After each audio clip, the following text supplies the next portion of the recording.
말씀은 로마서 16장 1절로 16절입니다.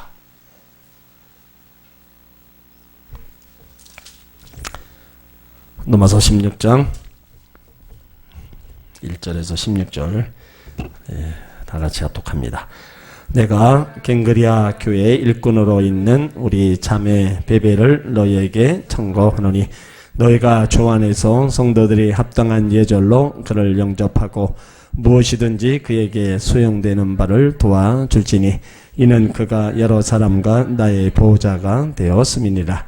너희가 그리스도 예수 안에서 나의 동역자들인 브리스가와 아굴라에게 문안하라. 저희는 내 목숨을 위하여 자기 목이라도 내어 놓았나니 나뿐 아니라 이방인의 모든 교회도 저희에게 감사하느니라. 또 저희 교회에게도 문안하라. 나의 사랑하는 에베네도에게 문안하라. 저는 아시아에서 그리스도께 처음 익은 열매니라.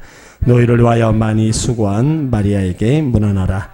내 친척이여 나와 함께 갇혔던 안드로니고와 유니게에게 문안하라.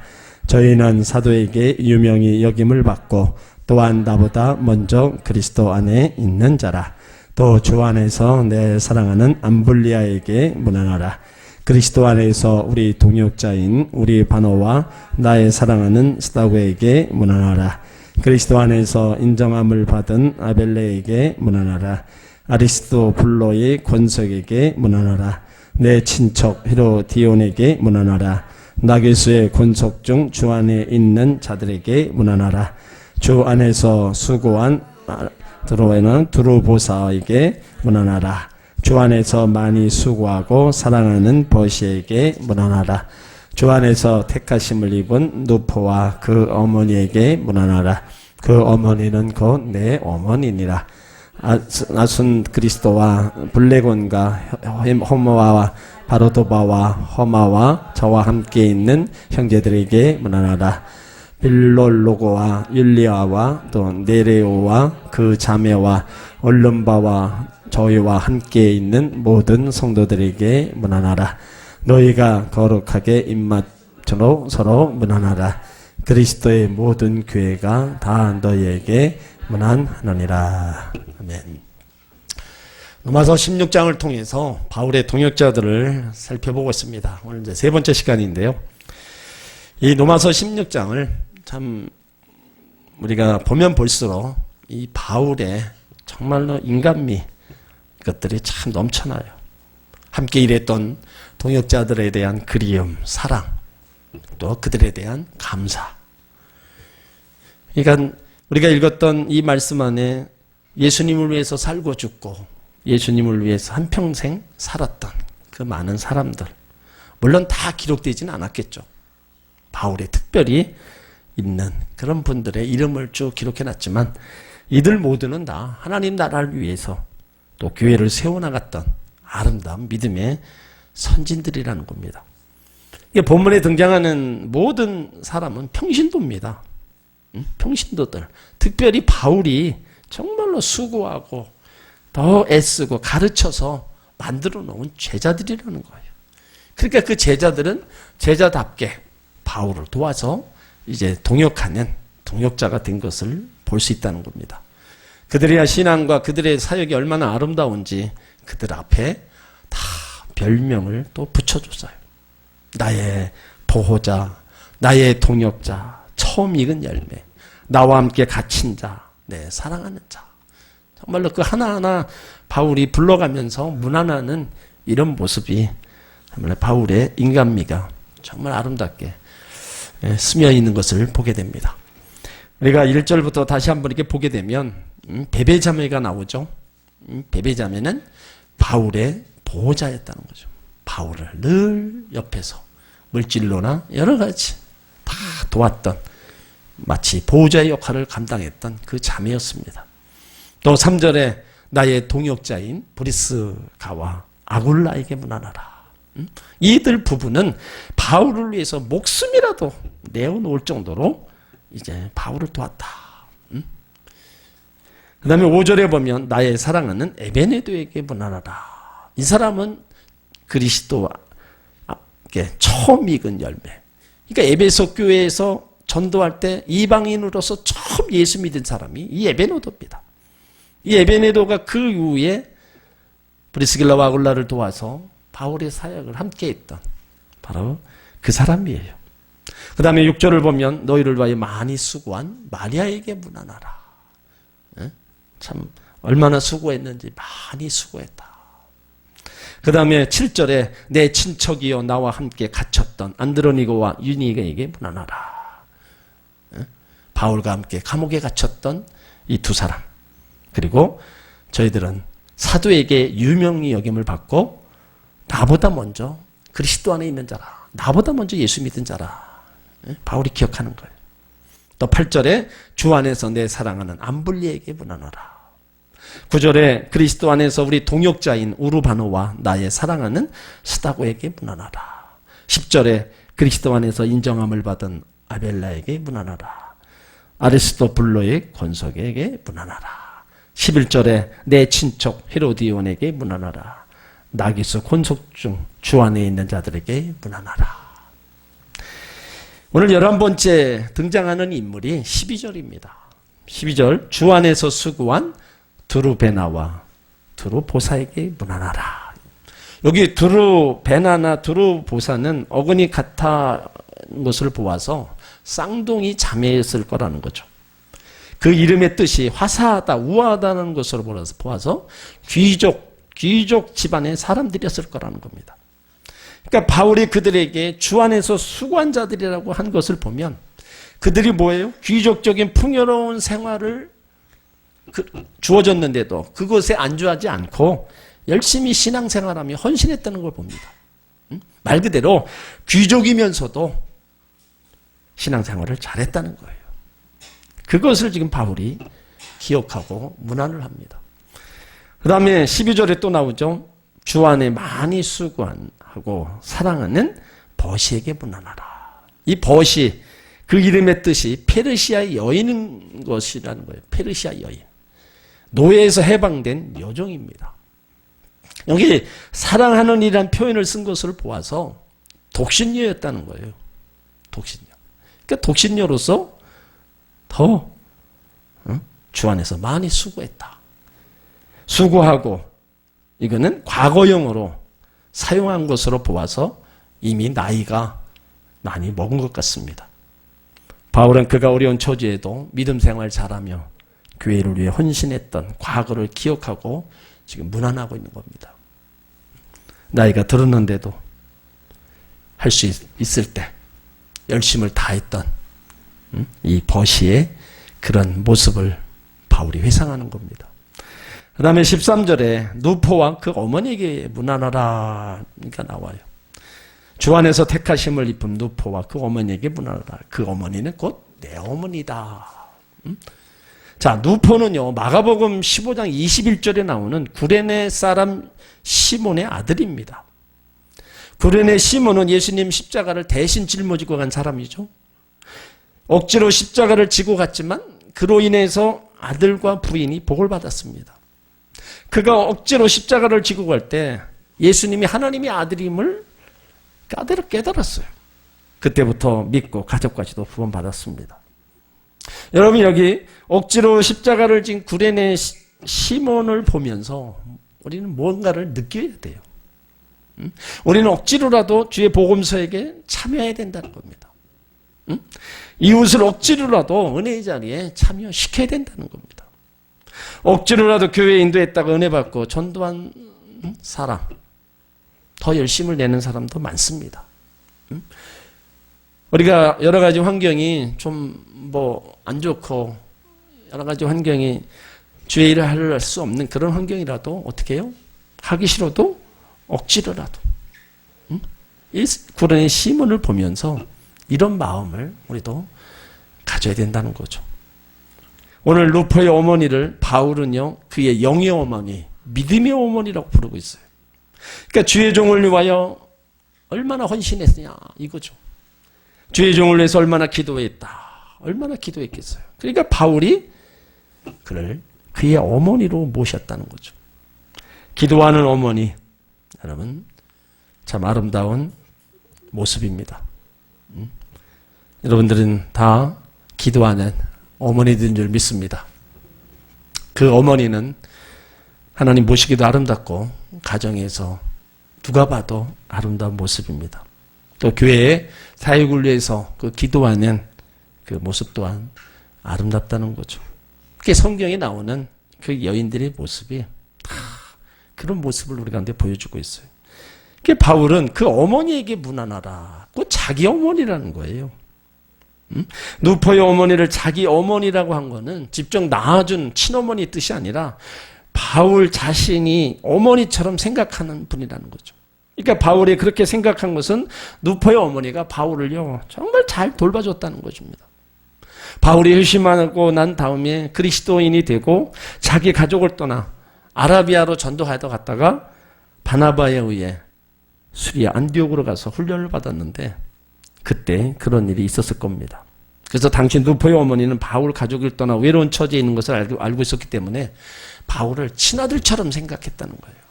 그리고 따뜻하게 보살펴 주었다는 겁니다. 그래서 바울은 그녀를 자기 어머니처럼 여긴 겁니다. 그 어떤 면에서 누포의 어머니는 바울의 신앙적인 면을 보고 더 애틋한 사랑으로 보살폈을 겁니다. 그리고 누포의 어머니의 신앙적인 또 바울도 보면서 친어머니라고 생각했다는 거예요. 그러니까 이런 모습이 바울에게 있어서는 그 사역하는데 엄청난 힘이 되었다는 거죠. 그래서 로마를 이제 방문하는데 편지를 쓰는데 이것을 기록하지 않을 수가 없다는 거죠. 그리고 누포의 어머니와 그에 대해서 13절에 보면 주 안에서 택하심을 입은 자라는 표현을 썼어요. 여기에서 택하심을 입은 자라고 한 것은 자연인 가운데 선택된 그리스도인임 밝히려는 것이기보다는 그리스도 가운데 선택된 신앙과 헌신의 특별한 사람임을 강조하고 있다는 거죠. 그 주 안에서 택하심을 입었다. 특별하게 택하심을 입었다. 주님의 일하는데 더 특별하게 택하심을 입은 바로 누포의 어머니라는 것을 말하고 있습니다. 그래서 바울은 누포와 그의 어머니의 특별한 신앙, 헌신 잘 알고 있기 때문에 바로 그런 친송을 하고 있습니다. 자, 14번째 나오는 사람은 이제 14절에 있습니다. 아순 그리도와 블레곤과 헛메와 바드로바와 허마와 및 그들과 함께 있는 형제들에게 문안하라. 여기 아순 그리도와 블레곤, 허마, 바르도바, 허마 이들은 다가 함께 있는 형제들, 그러니까 혈연 관계에 있는 사람들이 아니고 가정교회 공동체를 이루고 있는 다 일원들입니다. 그러니까 이들은 모두가 노예이거나 노예에서 해방된 자라서 노예 계급에 속한 그리스도인들이고 일정한 그 지역에 거주하면서 동일한 직업에 종사했다는 거죠. 그러니까 그런 사람 한 사람 뭐 특별한 일은 하지 않았다 할지라도 그들이 바울과 함께 있던 그런 사람들이기에 바울은 그들의 이름을 또 이렇게 하나하나 부르면서 그 형제들에게 지금 문안하고 있는 겁니다. 자, 15절에 15번째 나오는 사람들이 있어요. 빌롤로고와 율리와와 또 네레오와 그 자매와 올름바와 저와 함께 있는 모든 성도에게 문안하라. 빌롤로고와 율리아는 황제 가문의 묘비에 나타나는 이름이고 황제 가문의 노예들에서 많이 나타나는 이름이라는 거예요. 그러니까 그런 점에서 보면 이 두 사람은 황제 가문의 출신으로서 부부이거나 오누이간인 것을 추측합니다. 그리고 네레오와 그 자매는 빌롤로고와 율리와의 딸일 가능성이 있다는 거죠. 그리고 올름바는 전 로마 제국의 흔한 이름입니다. 그러니까 그들과 함께 있는 모든 성도, 그들과 함께 있는 모든 성도에게 문안하라.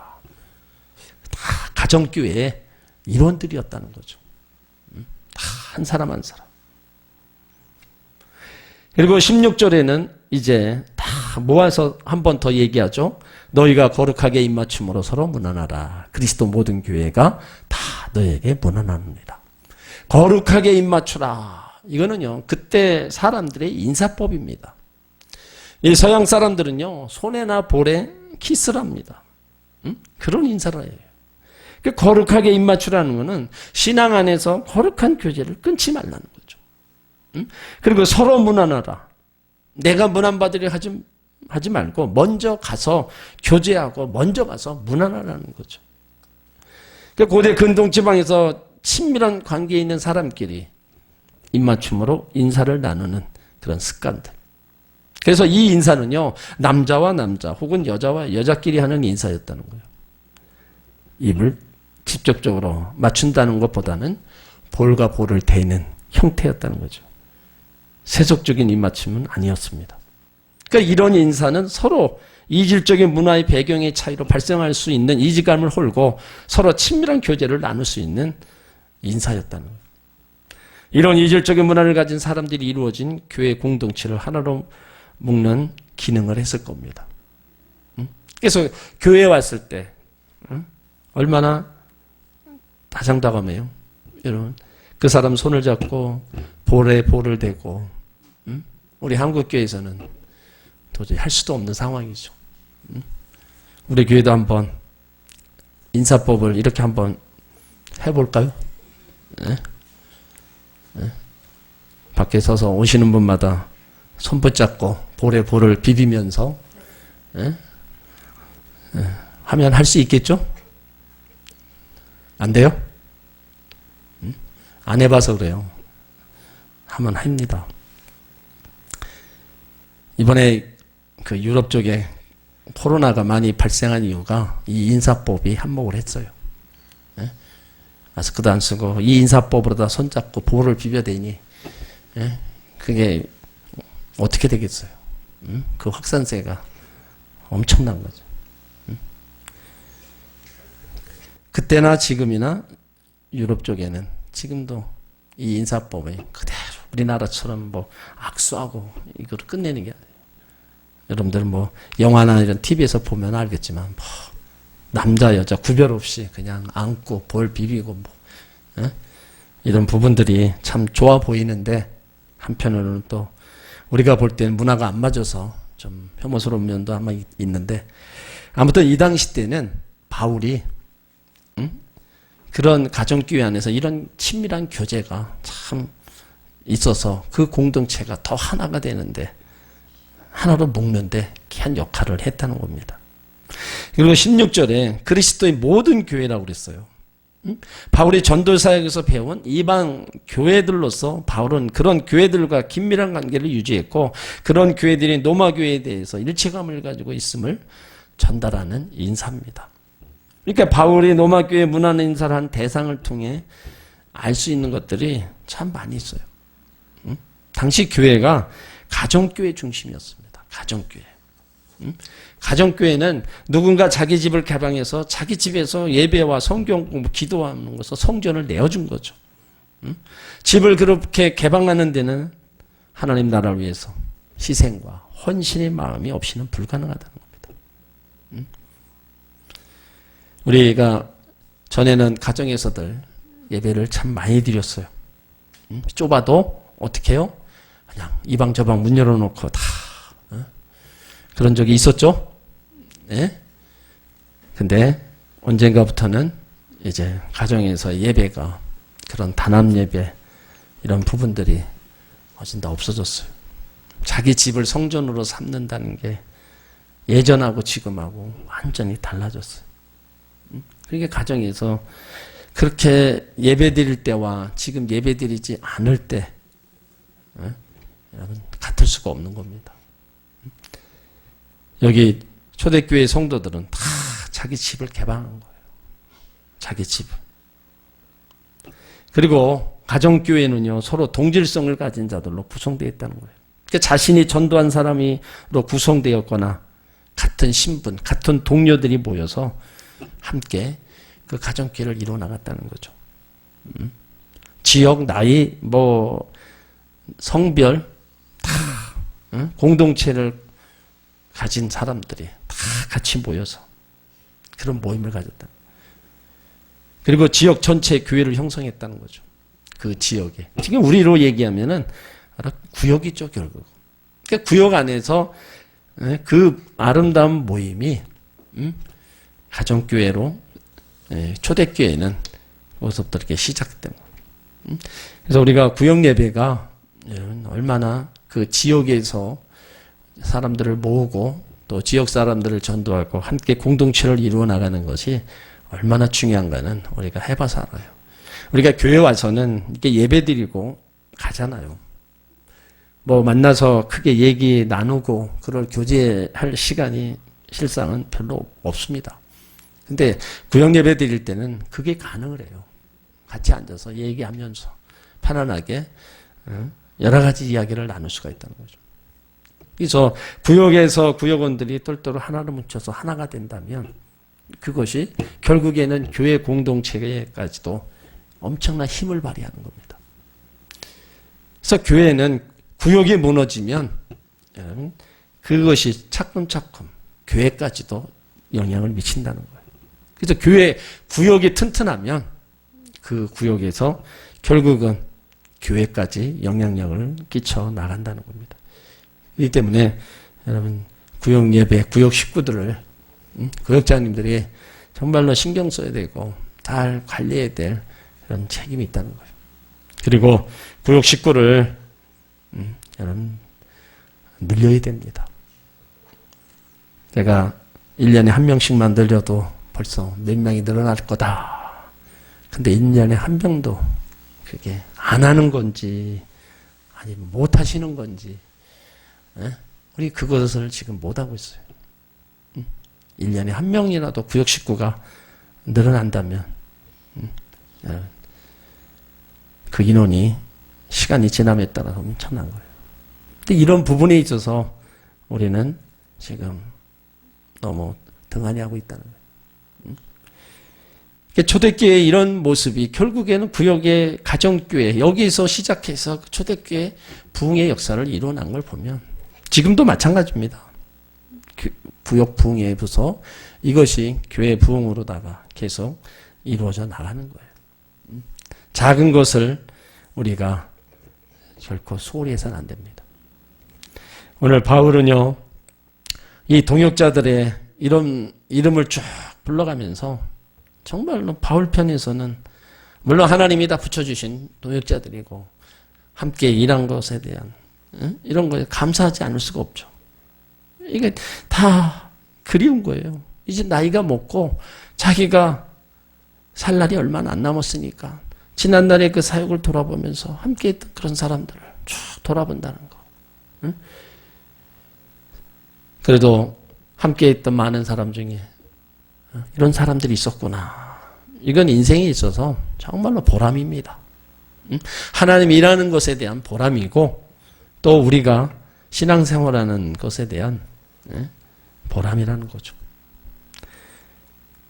그러므로 우리는 하나님 일에 헌신하는 것 이것이 우리가 얼마나 귀하다는 것은 시간이 지나면 지날수록 우리는 알게 됩니다. 그리고 하나님 일에 헌신하는 사람들, 그분들을 우리는 격려해 줘야 되고 또 우리가 힘을 실어 줘야 된다는 겁니다. 우리 교회는 친교단체가 아닙니다. 구원받은 백성들이 함께 모여서 하나님 나라를 이루어 나가고 함께 주의 성사업을 이루어 나가는 겁니다. 그것이 우리가 해야 될 일이고 또 그 가운데 우리를 통해서 하나님은 한 영혼 한 영혼을 주께로 인도하는 그 사역을 또 이루어 나가시는 겁니다. 여기에 우리가 쓰임받고 있다는 것을 여러분 잊어서는 안 됩니다. 정말로 나에게 주어진 그 사명에 대해서 구역장의 사명에 대해서 어떤 사명이든 내가 해야 될 일에 대해서 이거는 하나님의 일이고 내가 할 수 있는 데까지는 이 일을 내가 해야 될 일이라 그런 사명감을 가지고 우리가 달려나가야 된다는 거예요. 여기 믿음의 사람들은 자기의 단 하나밖에 없는 그 목숨을 바쳐서라도 이들은 이 사역을 이루어 나갔어요. 그러므로 우리의 목숨까지 우리는 뭐 내놓는다 그러지는 않을지라도 우리는 우리가 해야 될 그런 모든 일들을 하나하나 잘 감당해 나가면 결국은 그것이 주님으로부터 인정받을 그런 날이 우리 앞에 분명히 올 겁니다. 우리는 항상 이 땅에 썩어질 것에 너무 우리가 두고 우리 모든 것을 이 땅에다 두고 살면 안 돼요. 늘 주님 앞에 설 것을 우리는 생각해야 되고 또 주님 앞에 가서 받을 상급과 면류관을 우리가 이 땅에서 쌓아가야 된다는 겁니다. 그것밖에 남는 게 없어요. 결국에는. 많은 사람들이 대통령을 하고 뭐 시장을 하고 다 결국엔 다 가잖아요. 그냥. 영원히 남는 사람이 없잖아요. 그냥 다 우리 앞에 우리가 알고 있는 사람들 얼마나 많이 다 갔어요. 그걸 보면 너무 허무한 거예요. 그러면 이제 저와 여러분도 가는데 우리가 어찌 가야 되냐 이거죠. 잘 가야 되잖아요. 하나님 백성으로서 정말로 하나님 영광을 뭐 위하고 상급과 면류관을 쌓는 이런 뭔가를 그래도 하나를 우리가 이 땅에서 행하고 가야 되지 않냐 이거죠. 그래야 주님 앞에 섰을 때 우리가 상급과 면류관을 얻는 그 영광의 날. 그러니까 결국 보면 다 믿음의 선진들은 그거 하나 바라보고 살아간 거예요. 이 땅에서. 더 나은 본향 상주신이심을 바라보면서 살아간 겁니다. 그 결국에는 그것이 때가 되어서 그들이 주 앞에 다 섰을 때는 또 그것을 다 받아 누린 거예요. 그래서 하나님 나라에서 영원히 거기서 주님과 함께 살아가는 영광을 얻었다는 거죠. 그러니까 이런 것을 보면서 정말로 우리가 이 땅에서의 삶은 물론 열심히 살아야 돼요. 그렇지만 놓치지 말아야 될 거는 주님 앞에 우리가 가서 받을 상급과 면류관을 놓치지 말아야 된다는 거예요. 이 땅 곳에 수고하고 애쓰면서 내가 영적인 일에 등한히하고 영적인 일에 내가 모름으로 살아간다면 결국은 이 땅 것만 남는 거예요. 이 땅 거는 다 우리가 허무함으로 남고 영적인 부분에 남는 것이 없다면 우리는 주님 앞에 서도 책망받을 수밖에 없는 겁니다. 그러면 오늘 이 16장에 나오는 이 16명의 이런 믿음의 선진들을 우리는 보면서 우리는 하나님이 기억하시는 그런 사역들, 하나님이 또 기억할 만한 그런 일들, 더 작게는 우리가 함께 사역을 하면서 또 제가 기억할 만한 그런 믿음의 동역자의 모습, 이런 한 가지 한 가지의 모습을 우리는 이들을 보면서 나도 이와 같은 일들을 하는 우리 모두가 되어야 될 줄 믿습니다. 그래서 바울이 그 사람 생각할 때 저분은 어떻구나 다 기억에 나는 거예요. 이것은 누가 봐도 아름다운 모습입니다. 그러므로 우리도 여기 나오는 이런 분들처럼 이런 신앙으로 가고 정말로 주님을 위해서 나가는 우리 모두가 되기를 힘쓰고 애써야 될 줄 믿습니다.